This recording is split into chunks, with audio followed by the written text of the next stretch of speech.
इटावा की घटना ने तूल पकड़ लिया है। चूंकि मामला सनातन से, धर्म से जुड़ा है और धर्म की संस्था के सबसे बड़ा पद होता है शंकराचार्य का। इस वक्त हम शंकराचार्य स्वामी अविमुक्तानंद सरस्वती जी के पास हैं। गुरुजी, इटावा का मसला, सीधी एक बात कि क्या ब्राह्मण के अलावा कोई कथा कह सकता है? ये जी इसी को लेकर विवाद हुआ है। ऐसा है कि कथा तो सब कह सकते हैं और सब सुन सकते हैं, इसलिए इसमें ब्राह्मण, क्षत्रिय, वैश्य, शूद्र की बात नहीं। और मूल रूप से ये जो पुराण की कथाएं हैं ये बनाई ही स्त्री शूद्रों के लिए गई हैं, क्योंकि स्त्री शूद्र सीधे वेद अध्ययन करने के लिए अवसर नहीं पाते हैं हमारे यहाँ परंपरा में, इसलिए उनको भी वेदों में जो ज्ञान है वो प्राप्त होना चाहिए। इस करुणा भरे हृदय से व्यास जी ने रचना की है और कहा है कि ये स्त्री शूद्र द्विज बंधु नाम, स्त्रियों के लिए, शूद्रों के लिए और द्विज बंधु। द्विज बंधु माने ब्राह्मण, क्षत्रिय, वैश्य में भी जो ऐसे हैं जिन्होंने उपनयन संस्कार नहीं कराया, वेदाध्ययन नहीं किया, वो शूद्र ही जैसे हैं, तो उनके लिए, उन्हीं के लिए ये कथा है। तो इसलिए ये कथा तो है ही उनके लिए, लेकिन कहने का अधिकार किसको है? तो अब सवाल ये है कि श्रोता कौन है। श्रोता अगर हमारे ही परिवार के लोग हैं तो हम किसी भी जाति के हों अपने परिवार को तो सुना ही सकते हैं, कोई बाप अपने बेटों बेटियों को सुना ही सकता है। लेकिन जब सार्वजनिक रूप से कथा कही जाती है तो उसमें कोई भी आ सकता है, उसमें ब्राह्मण भी आ सकते हैं, क्षत्रिय भी आ सकते हैं, वैश्य भी आ सकते हैं, शूद्र भी आ सकते हैं, सन्यासी भी आ सकते हैं। तो ऐसे में जो सार्वजनिक कथा होती है उसमें ऐसे व्यक्ति को व्यासासन पर बैठाया जाता है जिसके श्रीमुख से सब कथा सुन सकें और उसके नीचे बैठने में हिचक महसूस न करें। ये परंपरा है।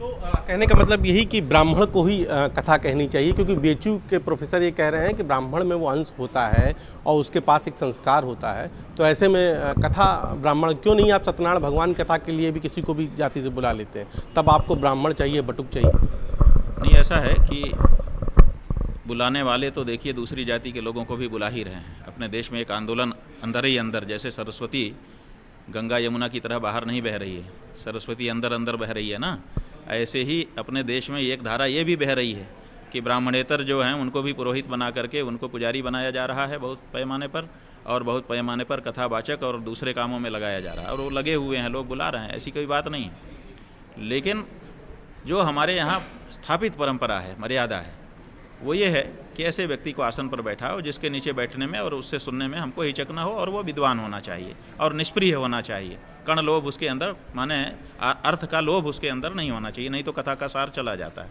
तो ऐसी परिस्थिति में जो स्थापित परंपरा है वो यही है। और दूसरी बात यह है कि हारित संहिता में कहा गया है कि दो शक्ति भगवान ने बनाई है, द्वे शक्ति ईश रचिते, ईश्वर के द्वारा दो शक्तियाँ रची गई। वो दोनों शक्तियाँ कौन कौन सी हैं? एक है आत्मोद्धारकता शक्ति और एक है परोद्धारकता शक्ति। तो आत्मोद्धारकता शक्ति का मतलब अपना उद्धार करने की शक्ति, और परोद्धारकता शक्ति का मतलब दूसरे की भी उद्धार करने की शक्ति। तो आत्मोद्धारकता नाम की जो शक्ति है भगवान ने सब में दी है, हर व्यक्ति अपना उद्धार स्वयं कर सकता है। इसीलिए भगवान ने गीता में कहा, उद्धरेद आत्मनात्मानम नात्मानम अवसादयेद, आत्मा का आत्मा से ही उद्धार करना चाहिए। तो स्वयं के उद्धार का प्रयत्न तो कोई भी व्यक्ति कर सकता है, सब में ये शक्ति भगवान ने दी है, लेकिन परोद्धारकता शक्ति जो है वो ब्राह्मण में रखी हुई है। तो इसीलिए हमारे यहाँ ये परंपरा है कि जब हम अपने लिए कुछ कराना चाहते हैं, वो जो हम स्वयं नहीं कर पा रहे हैं अपने लिए, तो हम ब्राह्मण को बुला के उससे करवाते हैं, तो ब्राह्मण का जो किया है हमको मिल जाता है, ये मतलब है। गुरुजी, एक बात काशी विद्युत परिषद इसका इस पर साफ तौर पर कहना है कि अगर गलती उनकी है जिन्होंने उनके साथ ये घटना की है या जिन्होंने हिंसा की है, लेकिन गलती ये भी है कि उनका कहना कि उन्होंने अपनी पहचान क्यों छुपाई। ठीक है ना, ये सही है कि क्यों पहचान छुपाने की क्या ज़रूरत है। जिनकी कथा आप कह रहे हो, व्यास जी, उन्होंने अपनी पहचान छुपाई, राम ने अपनी पहचान छुपाई, कृष्ण ने अपनी पहचान छुपाई, च्यवन ने, वशिष्ठ ने, पराशर ने, किसी ने अपनी पहचान छुपाई, सब ने। वाल्मीकि नारद घट जोनी, निज निज मुखनी कही निज होनी। अपने होनी को कि हम घड़े से हो गए, अगस्त्य जी ने कहा कि हम घड़े से हो गए, पराशर जी ने कहा कि हम तो कुमारी कन्या से हो गए, सत्यवती नाम की जो थी, और इसी तरह से सब वाल्मीकि जी ने अलग अलग कहा। तो सबने अपनी अपनी जो होनी है, उद्भव है, उसको अपने मुख से कह दिया, छुपाने की क्या बात है। उनका कहाँ अनादर हुआ समाज में? ये जो अनादर हो रहा है ये क्यों हो रहा है कि आप छुपा क्यों रहे हो? जो हो कहो, आपको जो हैं वही कहेंगे, तो उसी रूप में भी स्वीकार करने वाले लोग हैं। तो ये और ये भी बताता है कि जिस जाति में आप जन्मे हो उस जाति के लिए आपके मन में गौरव ही नहीं है। आप इसीलिए उस जाति को पीछे रख करके दूसरी जाति का मुखौटा लगा के घूमना चाहते हो, तो ये अच्छा नहीं है। जिस जाति में आप जन्मे उस जाति के लिए तो कम से कम जिसको न निज गौरव तथा निज देश का अभिमान है, वह नर नहीं नर पशु निरा है और मृतक समान है। इसी देश के कवि ने तो कहा था। तो इसलिए हमको गौरव होना चाहिए। सनातन धर्म की किसी भी जाति में जन्म लेना बहुत बड़े पुण्य का प्रभाव है। सनातन धर्म में जन्म लेने का मतलब भगवान के श्रीअंग से जन्म लेना। तो हम भगवान के श्रीअंग से जन्मते हैं, चाहे ब्राह्मण हो, चाहे वैश्य हो, चाहे क्षत्रिय हो, चाहे शूद्र हो। इसलिए हम जिस जाति में जन्म गए उसी का हमको गौरव होना चाहिए। और भगवान की दया से हर जाति में बड़े बड़े संत हुए हैं, बड़े बड़े आचार्य हुए हैं, बड़े बड़े विद्वान हुए हैं और बड़े बड़े देश और समाज का योगदान करने वाले लोग हुए हैं। तो क्यों आप ये करते हो? ये तो एक घटना हो गई, लेकिन उस घटना के बाद जिस तरीके से राजनीतिक तूल हुआ है, अखिलेश यादव ने प्रेस कॉन्फ्रेंस बुलाई, उस पर उस व्यक्ति को बुलाया और तमाम सारे आरोप भी लगाए। आपको लगता है कि ये अब राजनीतिक रंग ले रहा है अखिलेश यादव, इसके जरिए राजनीतिक? हमारा ये कहना है कि जब ये घटना घटी तो दो लोग दोषी थे, दो पक्ष।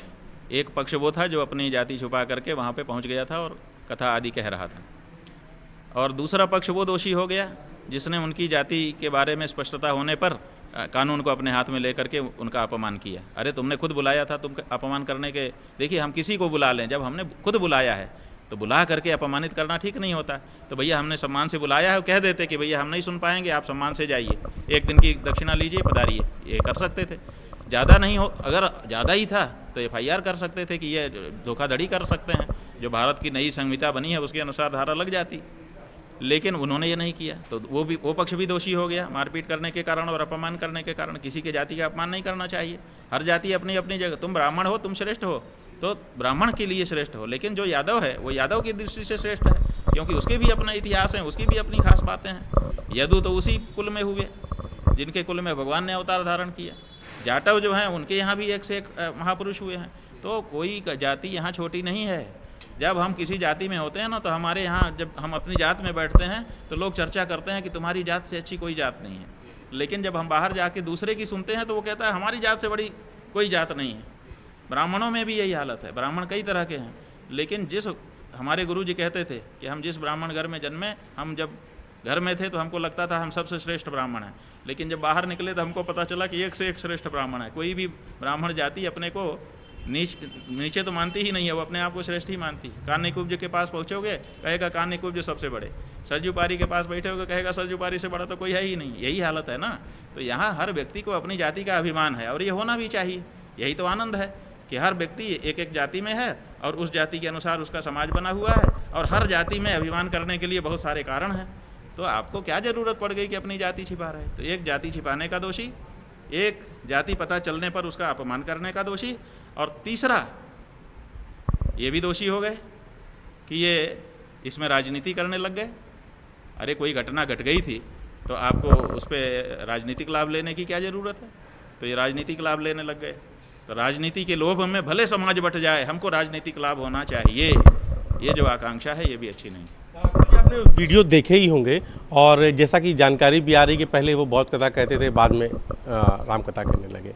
तो आपको क्या लगता है कि गुरुजी ये एक पूरी तरीके से मतलब ये गलती ही थी उनकी?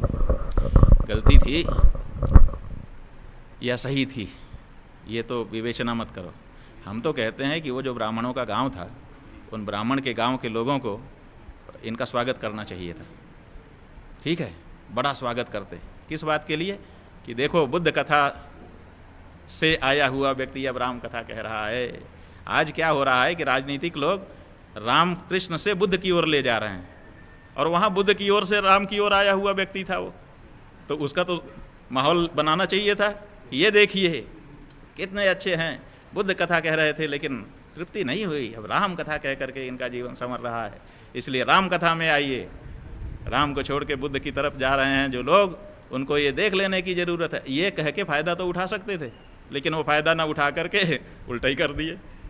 तो आपने सुना, मेरे साथ शंकराचार्य स्वामी अवधूतानंद सरस्वती थे, जिन्होंने तमाम सारे सवालों पर बेबाकी से अपने जवाब दिए। उनका साफ तौर पर कहना है कि कथा अगर आप अपने घर में सुन रहे हैं, अपने परिवार में सुन रहे हैं, तो कोई भी सुन सकता है, कोई भी सुना सकता है, लेकिन जब आप परोपकार के लिए कथा कहते हैं तो परोपकार का जो फल है या परोपकार की जो ताकत है वो केवल ब्राह्मणों को दी गई है, क्योंकि आपने भला तो हर जाति कर सकती है, लेकिन दूसरे के लिए परोपकार के लिए जो काम कर सकता है वो ब्राह्मण कर सकता है। और रही बात वहाँ पर इस घटना के दोषी की, तो दोषी वो भी हैं जिन्होंने अपनी पहचान छुपाकर वहाँ कथा करने गए, और दोषी वो भी हैं जिन्होंने हिंसा की। लेकिन तीसरे दोषी वो भी हैं जो अब इस पर राजनीतिक लाभ लेने की कोशिश कर रहे हैं।